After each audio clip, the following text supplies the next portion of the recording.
Good afternoon, everybody, and welcome to our weekly special webinar.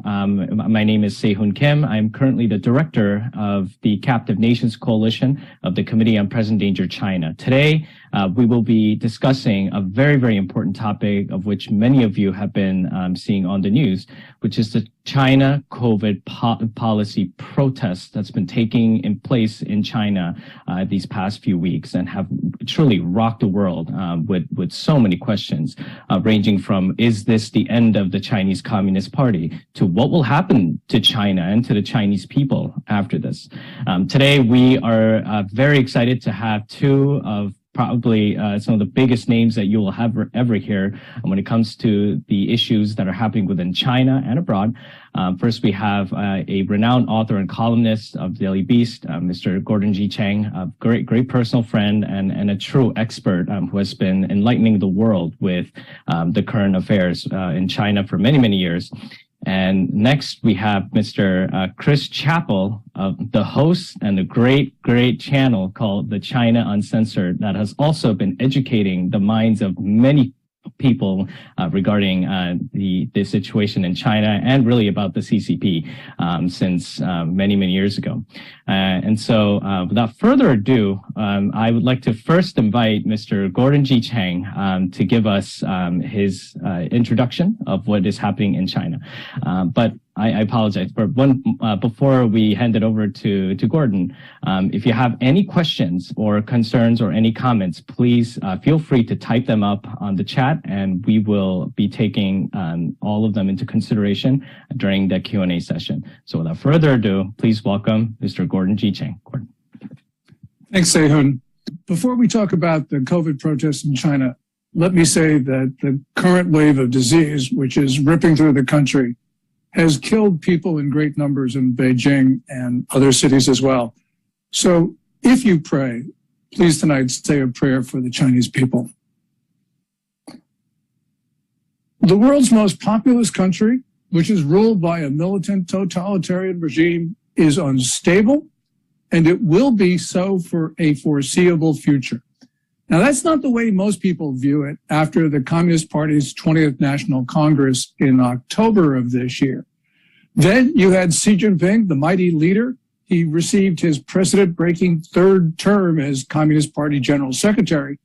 And maybe even more important, he did away with all of his political adversaries, especially Premier Li Ka-chang. And after all of this, people said that Xi Jinping was leader for life. And because of this, the Communist Party has this image now of being in power forever. But as Xi Jinping was consolidating his grip over the Communist Party was losing control of the Chinese people. And we saw this with these extraordinary protests that began almost as soon as the Congress ended. That was workers escaping in the thousands in what was now called the iPhone Long March or the Foxconn Great Escape.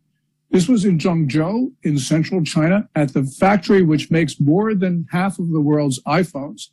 Workers there had been locked down and they scrambled over chain fences and they fled through fields. And also people in the surrounding areas at great risk to themselves helped the workers flee. Also, we saw other protests, of course. And the question is, why are they happening now? Why didn't they happen earlier? And the best answer that we got, which is really no answer, came from Bloomberg News, which said, something just broke. Well, we know that something just broke on November 24th. That was the fire in Urumqi in what the Chinese call the Xinjiang Uyghur Autonomous Region. That fire killed a reported 10 people, but most people think about 4 times that number. But the fire caused rage across China, not just in Urumqi, because videos showed that fire trucks couldn't get to the building because of COVID barriers on the streets. And also it is believed that people died in their units because they were locked in from the outside, and they were locked in from the outside for quarantine control purposes. So that's when they saw these demonstrations ignite across the country. There was no coordination. There was no leadership. There was no organization. But these protests occurred nationwide. People demonstrated not just because of disease control measures of the ones that were in Urumqi, but they were heard to chant, "Down with Xi Jinping, down with the Communist Party." And so these protests, in a sense, were revolutionary. And they showed that the Chinese people were united. The Chinese people think the same thing across the country, and so they react in the same way. Now, many people have compared these protests to those in 1989, Tiananmen Square. And yes, there are some similarities, but what we have witnessed in recent weeks actually bears more resemblance to 1949. In 1949, Chiang Kai-shek's nationalists lost control of the country. They were beaten by an inferior force, the Communist Party. And that happened because, as the great China historian Yu Yongshi has said, the nationalists had, quote, lost people's hearts. Well, today, it is the communists that are losing hearts. Now, although the party can coerce, it can intimidate, it can imprison, but it can no longer persuade. And there will be incidents like this because there will be fires and there will be other things that will get the Chinese people back on the streets. Question is, why is this so important to us? Why do we care about the failure of Xi Jinping's disease control policies? Why does it matter? Well, it matters because Xi Jinping is going to take this out, maybe not on the Chinese people, but take it out on us. Now, the Chinese people know that Xi Jinping's zero COVID policies, as he called them, were a failure. We know this because of their reaction to the crowds at the World Cup that they saw on television that were not masked. And the Chinese people asked, well, do we live on the same planet? And indeed, Chinese television then started to show the games without showing the crowds in the stands. So the Communist Party knows that it is subject to sustained criticism for its policies. Now, these policies obviously didn't stop. The zero COVID, which was intended to prevent transmission of the disease, didn't stop the disease. But because of this enormous devotion of resources to zero COVID, the regime did not invest in ICU beds. Yes, it built quarantine facilities, but it didn't build hospitals. And it didn't work on therapeutics. And yes, it did vaccinate some of the Chinese people, but the people now understand that the regime's vaccination policies were a failure. So the regime knows that its policies are questionable, and it knows that the only way that it can continue to rule is to somehow unify the Chinese people. And the only way that it can unify the Chinese people is to start a war. In other words, to take on the international community. Xi Jinping, after all, talks about war all the time. He did that at the 20th National Congress, where not only did he double down on his zero COVID policies, he also focused on Taiwan. And of course, he believes that Taiwan must become part of the People's Republic. For decades, Chinese leaders have said that Taiwan, formerly the Republic of China, must be part of the People's Republic of China. And so the question is, well, what's new? Well, what's new is that in the past, Chinese leaders were just going through the motions when they talked about the island republic. Xi Jinping is serious. Xi Jinping believes that Taiwan must be annexed during his rule, what he calls the new era. And he's not only taking on Taiwan, he's taking on the United States. In May 2019, People's Daily published an editorial that declared a quote-unquote people's war on the U.S. And the regime was serious because since then, propaganda against the U.S. has been unrelenting and it has been malicious. We have to be concerned. You know, we Americans don't think very much of propaganda, so we just don't listen to it. But we have to be concerned in this case because the regime, with its strident anti-Americanism, is building the justification for war. As James Lilly, our great ambassador to Beijing during the 1980s, said, China always telegraphs its punches. And if we think that the regime isn't serious about this, then we should look at what it did last week. Last week, it started this incursion into the Tuang area of Arunachal Pradesh of India. In other words, it's creating military misadventure abroad at a time when there's so many problems in China. There are so many problems in China right now because I believe that Xi Jinping sees a closing window of opportunity. There is the accelerating debt defaults, the plunging property market, the contracting economy, the falling currency, worsening food shortages, deteriorating environment, and of course, the fast-moving COVID-19 outbreaks that have now passed beyond the control of the party. We often say, look, the party last month or last couple weeks, it changed its COVID policy. Well, no, it didn't change its COVID policy. It capitulated to the disease. It capitulated to the disease because it could no longer maintain zero COVID. We know that local municipalities, which were responsible for actually enforcing zero COVID, they had just run out of money, including Beijing. And of course, zero COVID was contracting the Chinese economy. All of this is important because in the past, in 1989, one of the reasons the regime skated past the big demonstrations and the massacre in Beijing was because the economy was vibrant. Today, the economy isn't vibrant. And that means the regime feels it's at risk. The question that this webinar asks is freedom near? Well, perhaps it's near for the Chinese people. But one thing we can say, it looks like war is nearer. Thank you, Gordon, for that very insightful analysis. I would like to now welcome Mr. Chris Chappell, the host of the China Uncensored, to also deliver his introductory remarks on this very important issue. And as I've stated before, if you do have a question, please feel free to leave any of them on our chat. Thank you so much. And without further ado, please welcome Mr. Chris Chappell. Thanks for having me on. Gordon, that was a great speech. It's going to be tough to follow that, but I'll do my best. I think one of the things we need to look at, there's been this question all along about what do the Chinese people think about the Chinese Communist Party? Because it's not a free society, because there is so much censorship and control of information. No one really had a sense of how much support did the CCP have with the population. Now, the Chinese Communist Party itself would, release all these polls saying people really loved the Chinese Communist Party. But we've definitely seen the cracks in that. And it didn't begin with just these COVID protests. But a few weeks before the National People's Congress, when Xi Jinping took his third term, there was the Bridge Man protest, where a lone man put up posters directly criticizing Xi Jinping, the Chinese Communist Party, zero COVID.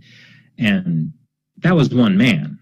But what you saw across China was people taking his message and scrawling it in toilets across China, because toilets are basically the only place in China where you don't have a surveillance camera looking at you all the time, hopefully. And it became known as the toilet revolution. When what this showed you was that there was tremendous dissent in China against the Chinese Communist Party. His message, the Bridge Man's message, was then also shared in universities around the world by Chinese students overseas. And with these recent zero COVID protests, you've really seen that this kind of dissent is widespread in Chinese society. And I think it was a revelation, not just to China watchers and governments around the world, but to Chinese people themselves.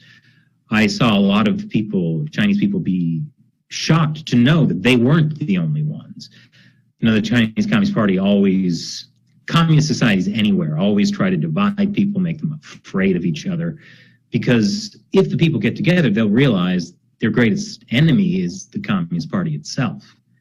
And so I think the biggest thing these protests have done is shown Chinese people that they are not alone, that many, many other people feel the same way they did. And zero COVID was so particularly damaging to the Chinese Communist Party's rule, because even though throughout all of the 70-year history of the Chinese Communist Party, even before it took power over mainland China, it used this periodic campaign of struggle, or dojang. It would always target one group of people as the enemy and have everyone struggle against them. And this was a way to divide Chinese society. But with zero COVID, that was no longer what the Chinese Communist Party was doing. In trying to struggle against a virus, it ended up persecuting all Chinese people. It's one thing to, persecute the Uyghurs in Xinjiang or, isolate Falun Gong as a group, but these were middle, upper class Chinese people in Shanghai and Beijing who suddenly had to deal directly with authoritarian control. And that was a big mistake the party made. My concern moving forward is, the question is what's next after these protests? What kind of movement will come up with it? My concern is the Chinese Communist Party is very good at propaganda. When the coronavirus outbreak first began, I would have thought that really would have, been a nail in the coffin for the CCP. They arrested doctors who were trying to warn people about the virus. They covered it up so they could hoard medical supplies. And yet you saw the Chinese Communist Party able to even get Western media, like the New York Times, to praise China's coronavirus response, which is so mind-boggling to me that they were able to spin it that way. And so today, it was very clear to everyone that the zero COVID policy was not working. The highest leaders of the CCP knew that as well. And they also knew, as Gordon mentioned, that there was already a major outbreak of the coronavirus, of COVID, going on. It was coming to an end. But the Chinese Communist Party can never admit when it's made a mistake. It never has. So my concern moving forward is that they are going to use the protesters as sort of a smokescreen to cover up that, okay, we gave in, we backed off on zero COVID a little bit, and look what happened. Major outbreak. I hear people in Beijing are basically in self-imposed lockdown right now because the Communist Party has made people so afraid of COVID that to them, they think they really could die if they go out onto the streets. So my concern is the Communist Party will try to divert blame, never accept any wrongdoing for zero COVID, use this current outbreak as a way to say, hey, look, that wasn't going on before we ended zero COVID. Not that zero COVID had ended. And again, just a day or two ago, I heard that Bridgewater is talking about a new 1 billion yuan China investment fund. You'd think zero COVID wrecked the Chinese economy. You'd think Western investors would realize this, an authoritarian communist regime is not the place to be putting your money. But it already seems like there is a celebration going on that zero COVID is being backed off of. Now's the time to invest. Chinese stocks in the US have gone up. And it seems like a lot of the same mistakes that the West has continually made with China, basically since the Tiananmen Square massacre, is repeating. And if the West continues to fund the Chinese Communist Party, then that is going to be the biggest obstacle to Chinese people themselves gaining their freedom. Thank you, Chris, for your great analysis. I have been informed that Mr. Gordon Chang will have to leave in a little while, so we'll jump directly into a question for Gordon. Gordon, you've touched a little bit about the economic situations in China. Many are now left wondering, with the current state of the economy going so downhill for the Chinese government, do you think there will be any chance that there will be a more of a fuel protest all over China again, by the Chinese people? Because again, we're seeing an entire group of generation that has really never known the hardships that are being taught in schools, for example. So do you see the economy ever having a chance to become better? And if not, many are projecting that we are going to see an increasing amount of protests. So we want to see your thoughts on that. Even before zero COVID, the Chinese economy was in trouble. And the reason, there's context for this. You go back to 2008, global downturn. The rest of the world takes its medicine. China does not. They embark on the fastest and biggest stimulus program in history. And what we were seeing in 2019 and 2020 was an economy which was just exhausted. And then you have zero COVID hit.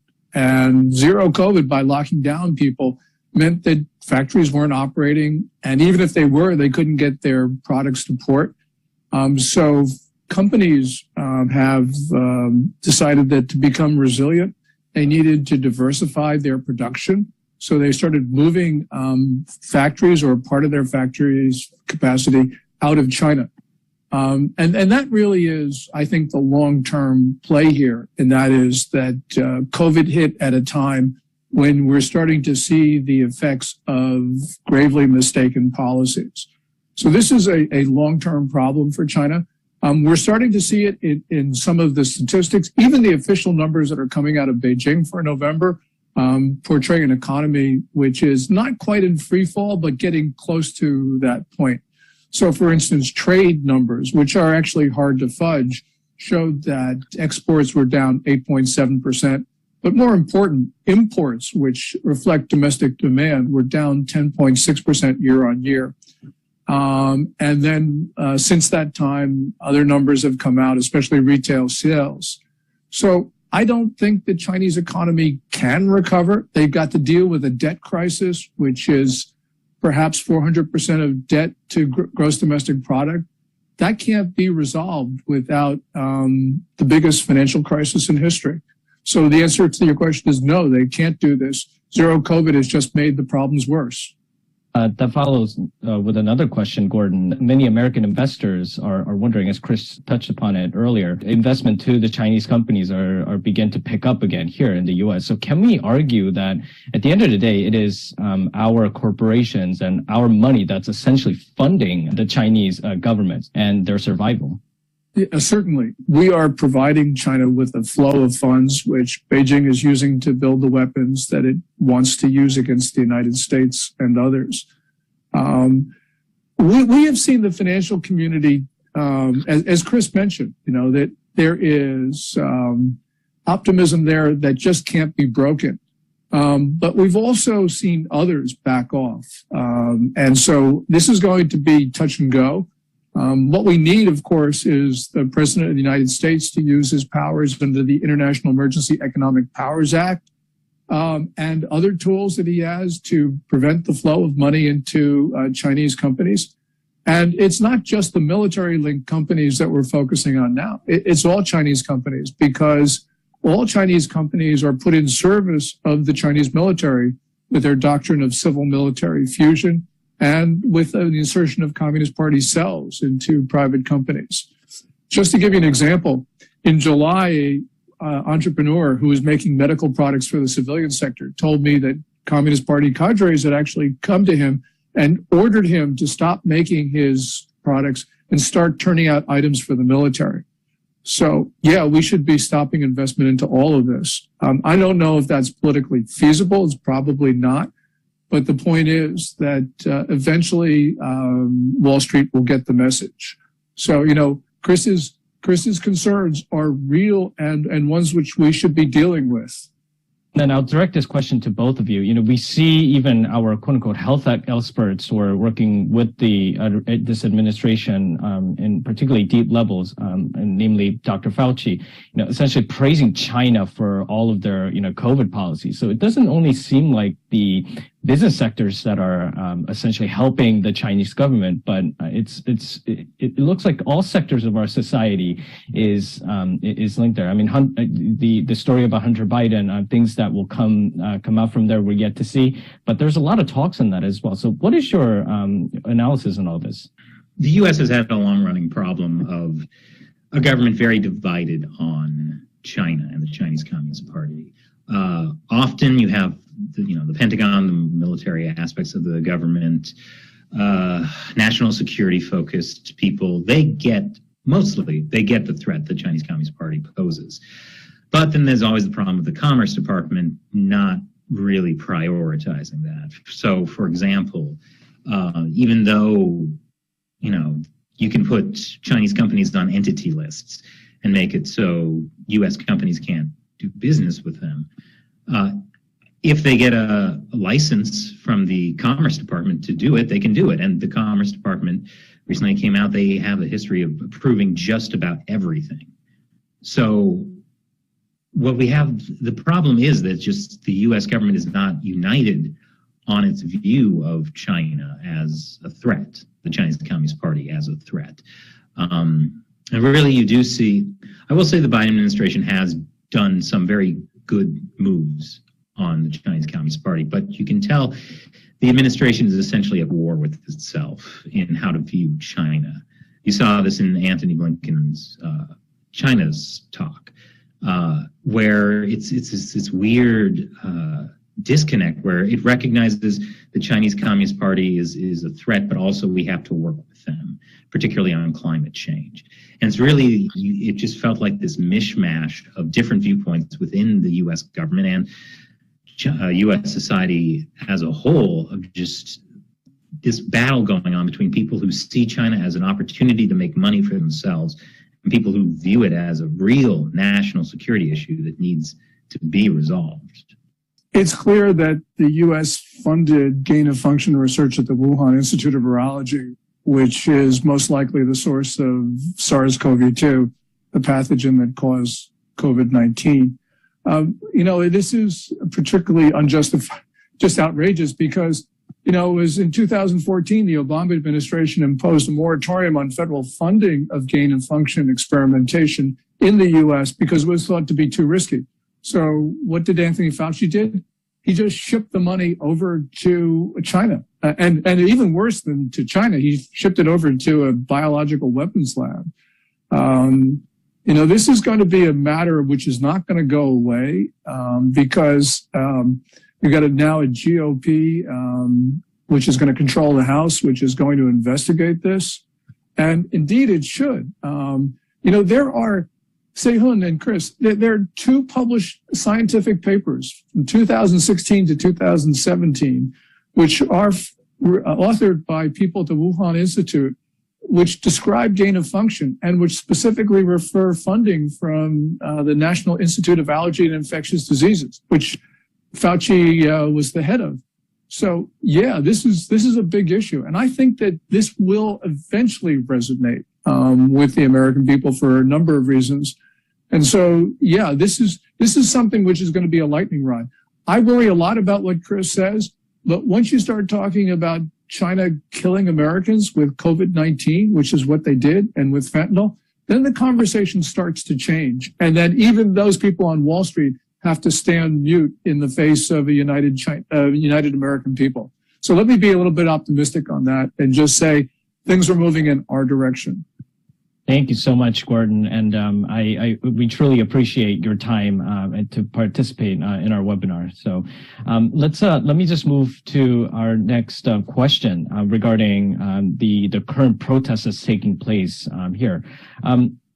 Chris, many people are now wondering that, this protest has led, although the government has sort of backtracked on many of its policies, it's still, their mass surveillance is still in place. And we've heard from a colleague 2 days ago where folks in Shanghai are experiencing the following situation where they're about to get on a metro and, the police are coming over and searching random people's phones and seeing if they have any protest-related materials, even if they haven't sent it to anybody but have received them and are taking them into custody. So with this mass surveillance and arrests still taking place in China, Chris, do you think, in your opinion, the sentiments that has fueled this protest will live on and will eventually lead to another form of protest where people are going to say enough is enough.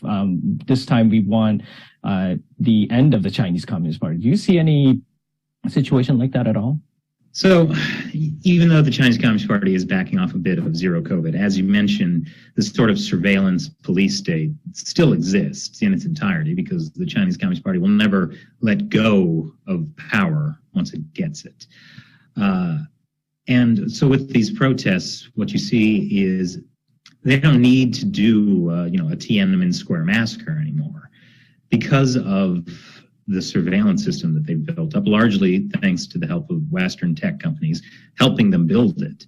They know that they can just wait a day, find out who the leaders of any movements are, and just quietly arrest them behind the scenes, make them disappear. And so that way, they can just work on having a movement peter out quietly instead of making people martyrs. You saw this a lot with how Hong Kong authorities dismantled the protest movements in Hong Kong after the national security law came out. So yeah, this is a very risky time. And sort of something people should understand is how the Communist Party, its campaigns of persecution feed into whatever comes next.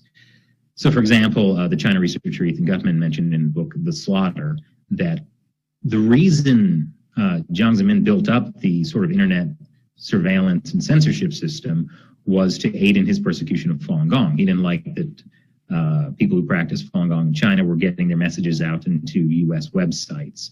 So that was sort of the impetus of the creation of the Great Firewall. That whole system that was built to persecute Falun Gong, a lot of the people in charge of that were then sent to Xinjiang to persecute the Uyghurs. And you saw how that really in Xinjiang they used technology for repression there. I don't think you would have had the zero COVID policy if you didn't have the systems that were put in place and built up to persecute Falun Gong, to persecute the Uyghurs. I don't think that could have existed. Zero COVID couldn't have existed without those tools in place. And you can bet the Chinese Communist Party is learning from these lessons, from the protests, but not learning from the perspective of trying to listen to the people more. Now they're learning how to better repress dissent. You mentioned the U.S. companies being involved, particularly in the surveillance system. Now, we know for a fact that companies like Microsoft has helped them just develop the system that they're using right now, and so on and so forth. So the other question that we've got from some of our audiences is that, how can we start supporting the protesters from home? And namely, how can what are the things that do you think should be done in order to confront these companies, in order to stop them from further aiding the Chinese Communist Party? You mentioned, the plight of the Falun Gong community, how, in a sense, it seems like the U.S. also played a heavy role through our economic connections with China that has resulted in such terrible things for the Falun Gong and, again, for the Uyghur people. So what do you think should be done here? And if you can maybe touch upon policy or anything that could really remotely even make a change, I'll be appreciated. The Chinese Communist Party definitely wants people to feel like they're just what can they do? They're an individual. They can't fight this massive security apparatus. They want everyone feeling that way. But there are a lot of things that can be done both by Chinese people and people abroad. I think for all of us living in the free world, I think giving support to Chinese international students and their attempts to speak out, because they have always faced tremendous pressure and harassment from Chinese authorities, even outside of China. In the U.S., there's these Chinese students and scholar associations keeping a very close eye on what Chinese students abroad are doing. We need to support them. We need to make sure they can speak up freely and be protected, and not get a phone call that there are Chinese police talking to their parents. Beyond that, I think Gordon also mentioned a very good point about how the Chinese Communist Party is killing Americans. Fentanyl is a great example. If the Chinese Communist Party can arrest some Chinese person in the countryside who draws a mustache on Xi Jinping's poster, then they could do something about the fentanyl coming out of China. But they're not, because they are actively engaging in drug war against the U.S., specifically for the purpose of killing Americans. They fund the precursors to Mexican drug cartels, to get fentanyl pumped into the U.S., and now more people in the U.S. are dying from fentanyl overdoses than car accidents. So this goes back to, I'll put it this way, the American people need to understand that the Chinese Communist Party is our enemy. It's not a different government with a different system and we can work together on such and such issue. It is our enemy. It is working on killing Americans. And I think once people get this ideology of sort of in place, that then a lot of things become clearer.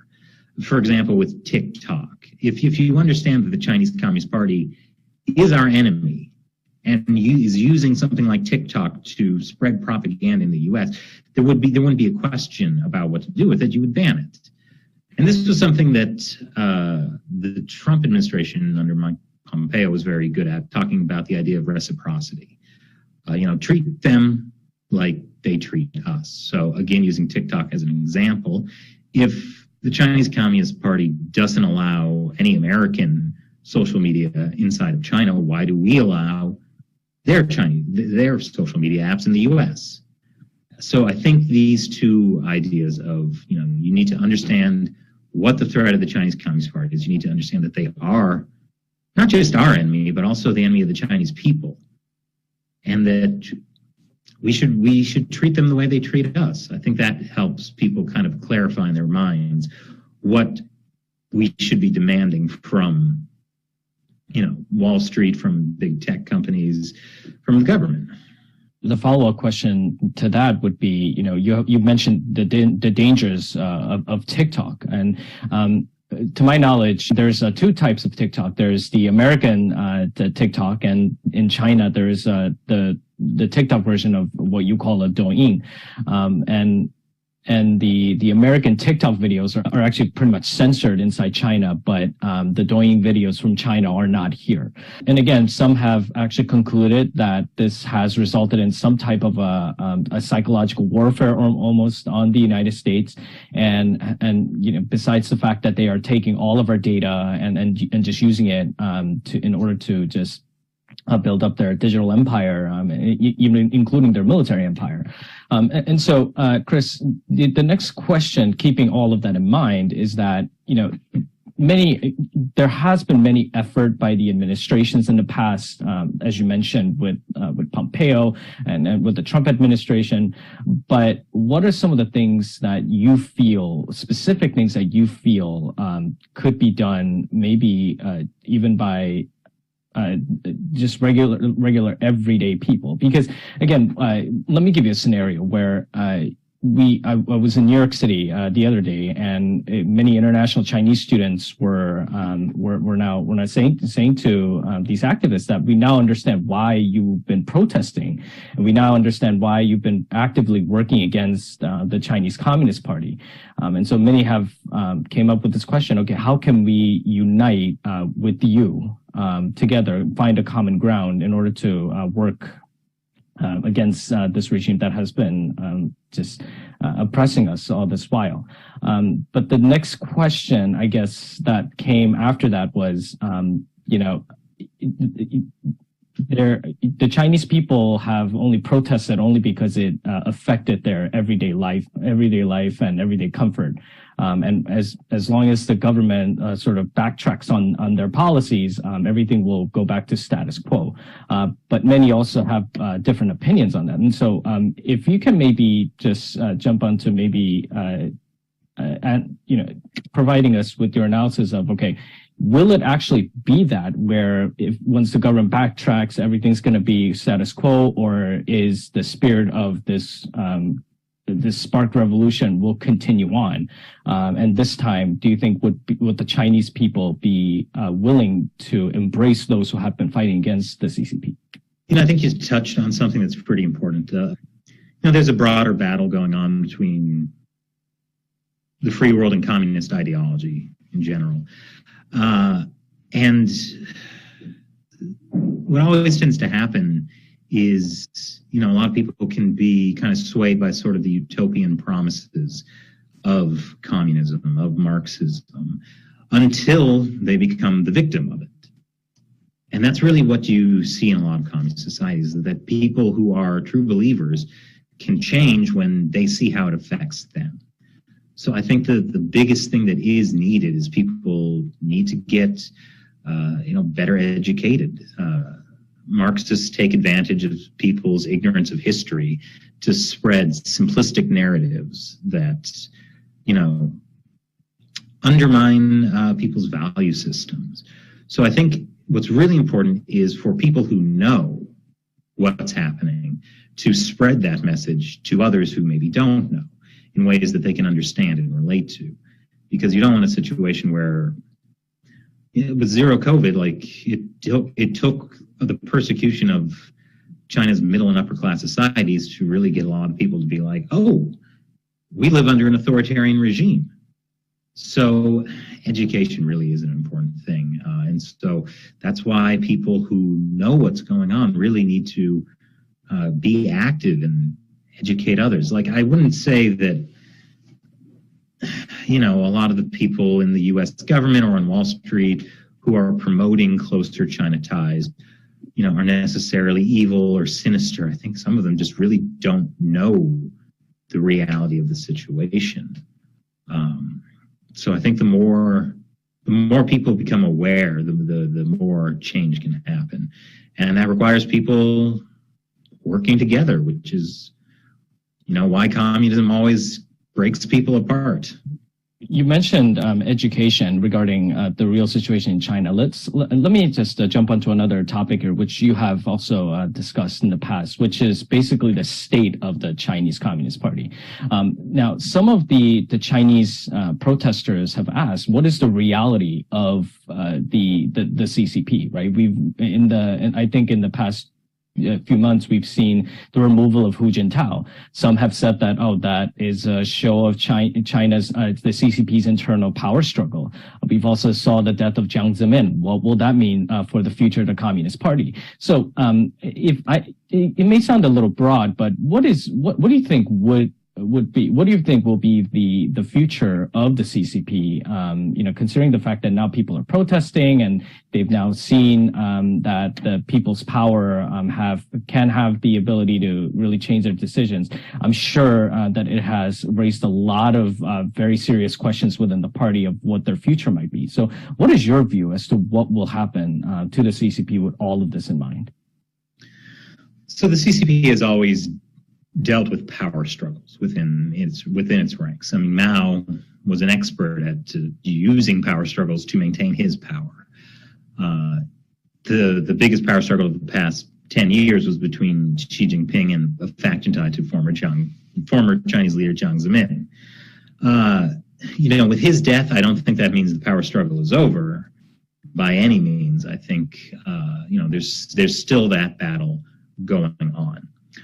Ultimately, however, I think with Xi Jinping's position of authority now, the problems in China are the result of the Chinese Communist Party. It's not Xi Jinping is not the cause of the problems. I think especially after Jiang Zemin's death, you saw some people really having these rose-colored glasses, looking back at Chinese history under Jiang Zemin as like this time of reform and openness, and that's not true. I mean, Jiang got in power because of the Tiananmen Square massacre and built the surveillance system that is being used in zero COVID. He started a system of organ harvesting of prisoners of conscience, of Uyghurs, Falun Gong, Christians, Tibetans. So there never was any good time under the Chinese Communist Party. My concern is with the enormous challenges facing the Communist Party today, that other people in the party will try to shift all of the blame on Xi Jinping and push the idea that if he's gone, then everything's fine. And then we can just go back to the good old days under China, and essentially we'll have a Chinese Communist Party that is once again back under the radar for a lot of people. We need to recognize that the Chinese Communist Party itself is the threat. It doesn't matter who's in charge of it. It's not a system that can reform. It's just corruption is fundamental to it. You said corruption is fundamental to it. Many also argue that Xi Jinping is trying to become the next Mao. And again, you briefly touched on the fact that we cannot just blame it all on the Xi Jinping, but it is a systematic problem on its own. The next question that follows is this: is that well, you know, she actually made a few promises, as Gordon mentioned earlier, about, you know, taking over Taiwan. And many have said that the current mass lockdown policies by the CCP is essentially a preparation for war. We've also heard that there was I think I heard somewhere that there was a general one of the only generals within the PLA who has any type of military experience. He was recalled back out of retirement back into the army. And so things seem to be brewing up extremely well. So do you think we can essentially say that it's, you know, we are going to probably see some type of a military action or any type of action by the CCP towards Taiwan? I mean, do you think that will, how likely do you think that will be?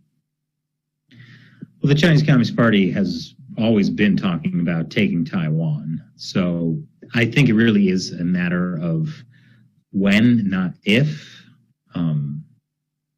It can be delayed or maybe averted by a strong show of force from the West being united in defense of Taiwan. But a war for Taiwan would be devastating for the entire world. Most of our semiconductors, these microchips, all the high-end ones, are made basically by one Taiwanese company. And semiconductor factories are not like territory that you can just conquer and then you own it.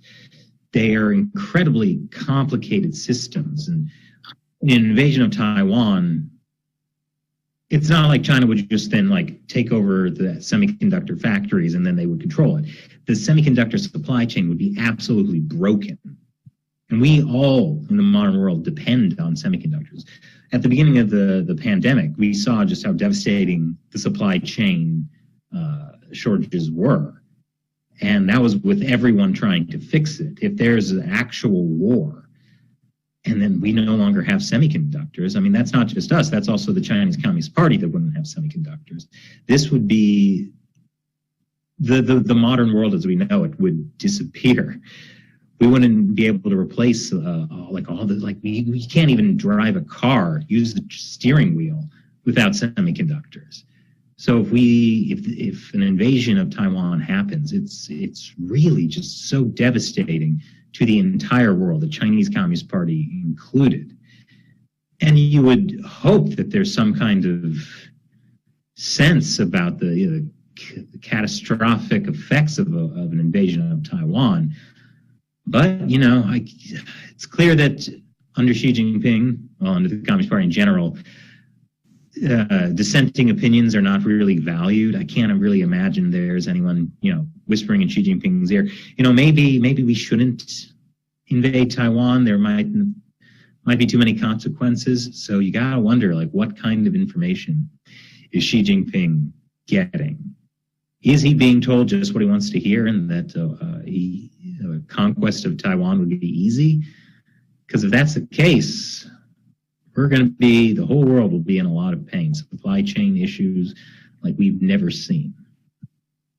Right. So, you know, the Chinese Communist Party's individual actions will probably, as you said, it would probably devastate the world and it will devastate the future generations. But that leads me to my next question. With everything that's going on now, we can also see that through the zero COVID policies, the CCP does not shy away from killing its own people. I mean, we've seen those 40 Uyghurs who were essentially locked into their apartments and were burned to death. And we've also seen hundreds, if not thousands of innocent Chinese people being locked up in these quote unquote quarantine facilities and losing their lives. And there are even some reports during the pandemic where folks who were contracted with COVID were left there to starve, or even some of them, when they have simply lost conscience for a while, were deemed officially dead and were cremated. And we've heard so many horrific stories like this.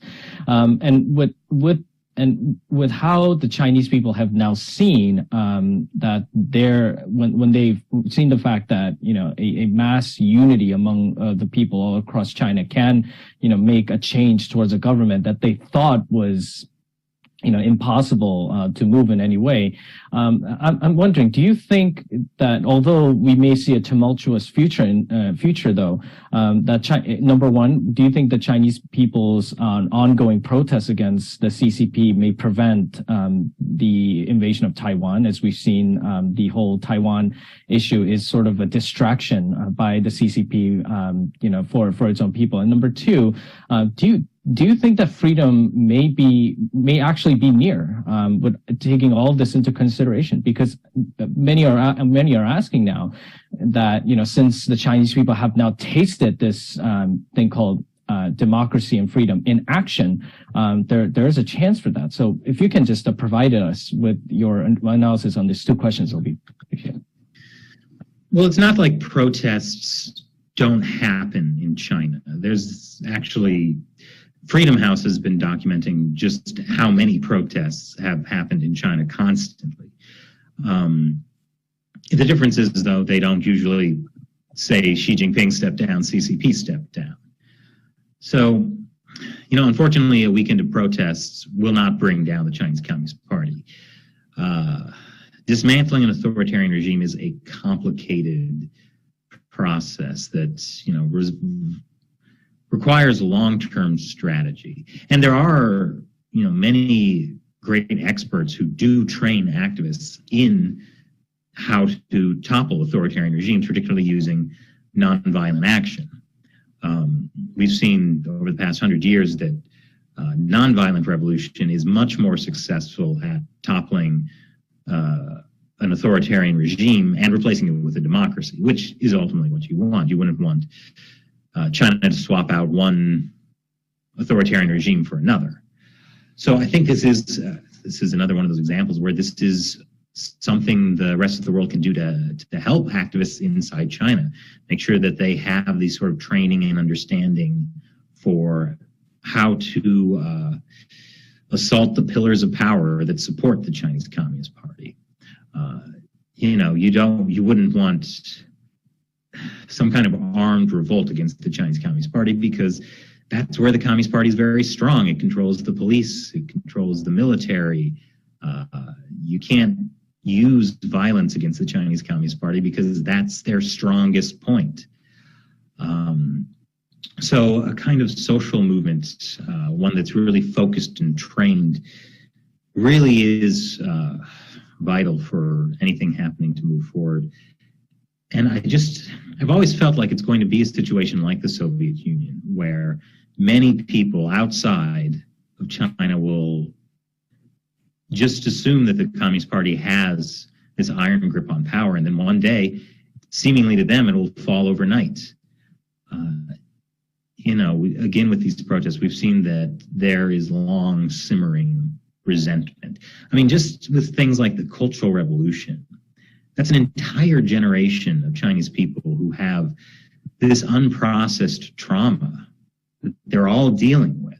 And I've seen some cases of, Chinese people who have moved to the US and have actually had a chance to talk with other Chinese people who survived the Cultural Revolution to kind of work on processing it. And there is just so much trauma the Chinese Communist Party has caused the Chinese people, and just processing that and sorting it out is going to be a big event. But, Gordon, before he left, he said he was optimistic. And I think I agree. There is a lot of reason to be optimistic. I remember when I was in Hong Kong for the protests in 2019, people started holding up banners saying, "Heaven destroys the CCP." And, I'm sure of it. The CCP is so corrupt and so evil and so unstable. It is only a matter of time. Just be nice if, Bridgewater and BlackRock didn't keep pumping money into that regime. It might topple a little sooner.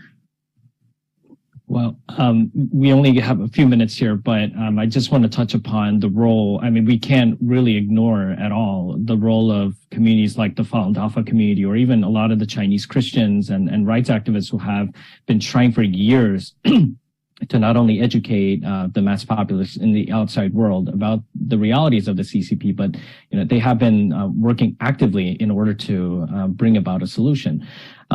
Now, Chris, we have an amazing question, a very unexpected question from an individual who identifies himself as a Chinese international student representing many of his colleagues. He's saying, well, he's saying, we have had these education about the Falun Gong and how terrible it is and all of that, but there certainly are elements of their past actions against the CCP that the Chinese people can learn from. And if you can pick out a few things that maybe the Falun Dafa community can, give in order to aid the protesters in China, I'm wondering what it would be, for you. Well, I can't speak specifically for the Falun Gong community, but, you mentioned that, there was the Falun Gong community doing stuff. There's a Tibetan community doing stuff, the Uyghur community. And, I think the reasons why these groups have been somewhat successful is because they have sort of like this religious or spiritual shared value system that creates a community. And again, with the recent protests, it was such a revelation for so many Chinese people to realize that they weren't alone, that they weren't just individuals who kind of resented the system. They are a part of a community they didn't know existed. So, and I know you've done work on this of like getting, different communities like the Uyghurs and the Tibetan and Falun Gong together to actually work together. The bigger this community of people is that understands that they need to do something about the Chinese Communist Party, that will be really powerful. The more united people are, that's why every communist society tries to divide people. Just being able to, if the Hong Kong protesters came up with such innovative ways to protest, especially seeing, I was there in 2014 for the Umbrella Movement, and I was there for the recent ones in 2019. And there was just such an incredible evolution in styles and tactics for protesting. And this is what happens when you have a group of people together who can share and discuss ideas. So I think that the biggest thing is, again, for people to realize the Chinese Communist Party is the enemy. And so everyone else should be friends and work together. We got to get these different communities working together. You make a good point. Like, what can international Chinese students learn from what the Falun Gong did? What can they learn from what Uyghurs are doing? Working together, sharing ideas, brainstorming. This is really a powerful thing because they will. If people work together, they'll come up with things that I couldn't come up with myself off the top of my head. So yeah, really just bringing these different groups together instead of it being a bunch of isolated, fragmented groups, to create one big community, one big family that, shares the value of needing to do something about the Chinese Communist Party. I think that will be the best thing Chinese international students can do because, I know there was, after the Hong Kong protests, I know there was a lot of resentment towards a lot of international Chinese students who tried to silence Hong Kong protesters. These grievances need to, it would be great if international Chinese students could team up with Hong Kong students abroad and bury the hatchet and move forward together. That would be incredibly powerful. Thank you so much for that. And I guess our last question for our program today would be, it's a concern that have been raised by both Chinese nationals and by many concerned American citizens, which is the Chinese social credit system and the surveillance factor. I know you've definitely touched upon the surveillance factor and all of that, but the zero COVID policy, unfortunately, it has linked the two systems together, the CCP and really the United United States society, where, just like the CCP, even here we've seen a mass tracing of people under the name of health. And we've seen folks like Dr. Fauci taking over the role and sort of becoming the face of authority on these issues. And so, Chris, in your opinion, I know you have mentioned that the problem does definitely exist here, but do you think that that it would make most sense for us to gradually just do away with the practices that are even remotely near to that of the CCP in order to truly face the threats from there? As someone famously said, you must clean your own house first in order to take on the person outside. So what is your thought on that? I remember a few months into the pandemic, I did an episode called "The Cure for the Coronavirus is Not Authoritarianism." And I made that episode because I saw just how frequent it was in Western media, particularly in the New York Times, of just praising China's COVID response. There were articles saying that like the freedom of the West was actually undermining our ability to combat the coronavirus, and that we would be better off with a system like China. Which that aged very poorly, let me tell you. And so it's actually very good for the West to see what the end result of China's coronavirus response was. And so I think it's very clear to a lot of people that when you give up freedom for security, you don't get either. You don't get either. And then again, this goes back to education. It's better if people don't have to encounter these hardships themselves. It'd be better if people could have a better understanding of what communism and Marxism really is, because that's really the thing that's going to hold us back from actually getting together and standing up. I won't say that anything in the U.S. approaches what it's like to live under the Chinese Communist Party, but the Chinese Communist Party shows us what's the end result of a society that has gone that route goes, and that is not a place we want to go as a society. So, if somebody's arguing for things that the Chinese Communist Party does, or is holding up the CCP as a model or an example to follow, you should know there's something wrong with that person. If somebody really is advocating for, censorship or any kind of social credit system in the U.S., you got to fight that while you still can. Because like we see with the protests in China, once you are under that system, it's very challenging to get out from under it. Thank you so much, Chris, for that wonderful analysis and your wonderful message. And I'm sure many people within China and those living here particularly would greatly appreciate your message to them today. And so that brings us to the end of our program and our weekly webinar.